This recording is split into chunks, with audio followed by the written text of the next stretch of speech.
കഴിഞ്ഞ 10 വർഷത്തോളമായി കേരളത്തിൽ രഹസ്യമായും പരസ്യമായും നടക്കുന്ന അനധികൃത മട്ടിഖനനമാണ് ഒരിടവേളയ്ക്ക് ശേഷം അധികൃതരുടെ ഒത്താശയോടെ വീണ്ടും സജീവമായിരിക്കുന്നത്. റബ്ബർ വിലയിടിവിനെ തുടർന്ന് കൃഷി ഉപേക്ഷിച്ച കർഷകർക്ക് വൻതുകകൾ വാഗ്ദാനം ചെയ്താണ് മണൽ ലോബി മട്ടിഖനനത്തിനായി കൃഷിയിടങ്ങൾ ഏറ്റെടുത്തിരിക്കുന്നത്.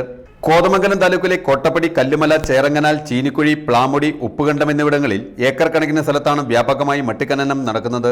നിയമം മൂലം നിയന്ത്രിച്ചിരിക്കുന്ന മട്ടിമണൽ കെട്ടിട നിർമ്മാണത്തിനെന്ന പേരിൽ ആലപ്പുഴ, കൊല്ലം ജില്ലകളിലേക്ക് വ്യാവസായികാടിസ്ഥാനത്തിൽ കടത്തുന്നതിനു പിന്നിൽ ദുരൂഹതയുണ്ടെന്ന ആരോപണവും ഉയരുന്നുണ്ട്. മട്ടിമണലിൽ അടങ്ങിയിട്ടുള്ള റേഡിയോ ആക്റ്റീവതയുള്ള പദാർത്ഥങ്ങളെ വേർതിരിച്ചെടുത്ത് ആണവ ഊർജവുമായി ബന്ധപ്പെട്ട വ്യവസായങ്ങളിൽ ഉപയോഗിക്കുക എന്നുള്ള ലക്ഷ്യം വെച്ചാണ് ഈ മട്ടിമണൽ ഖനനം നടത്തിക്കൊണ്ടിരിക്കുന്നത്. കേരളത്തിൽ എവിടെ മട്ടിമണൽ ഉൽപ്പാദിപ്പിക്കുന്ന കേന്ദ്രം ഉണ്ടെങ്കിലും ആ മട്ടിമണലെല്ലാം പോകുന്നത് ആലപ്പുഴ, കൊല്ലം ജില്ലകളിലേക്കാണ് എന്നുള്ളത് ഇതിന്റെ സംശയം വർദ്ധിപ്പിക്കുന്നു എന്നുള്ളതാണ് യാഥാർത്ഥ്യം. നിയമപരമായി സാധുതയില്ലാത്തതും ശാസ്ത്രീയമായി തെളിയിക്കപ്പെട്ടിട്ടില്ലാത്തതുമായ മട്ടിമണലിന്റെ ഉൽപ്പാദനം ഏറെ പാരിസ്ഥിതിക പ്രത്യാഘാതങ്ങൾക്കും വഴിയൊരുക്കിയിട്ടുണ്ട്. Kerala minor mineral construction rule പ്രകാരം കെട്ടിട നിർമ്മാണത്തിനോ ഇതര ആവശ്യങ്ങൾക്കോ ആയി അനുവദനീയമായ അളവിൽ നീക്കം ചെയ്യുന്ന മണ്ണ് വിൽക്കാനോ വ്യാവസായികാടിസ്ഥാനത്തിൽ കൈമാറ്റം ചെയ്യാനോ പാടില്ലെന്ന നിയമം അവഗണിച്ചുകൊണ്ടാണ് ഇത്തരത്തിൽ അനധികൃത ഖനനം ജില്ലയിൽ വ്യാപകമായിരിക്കുന്നത്.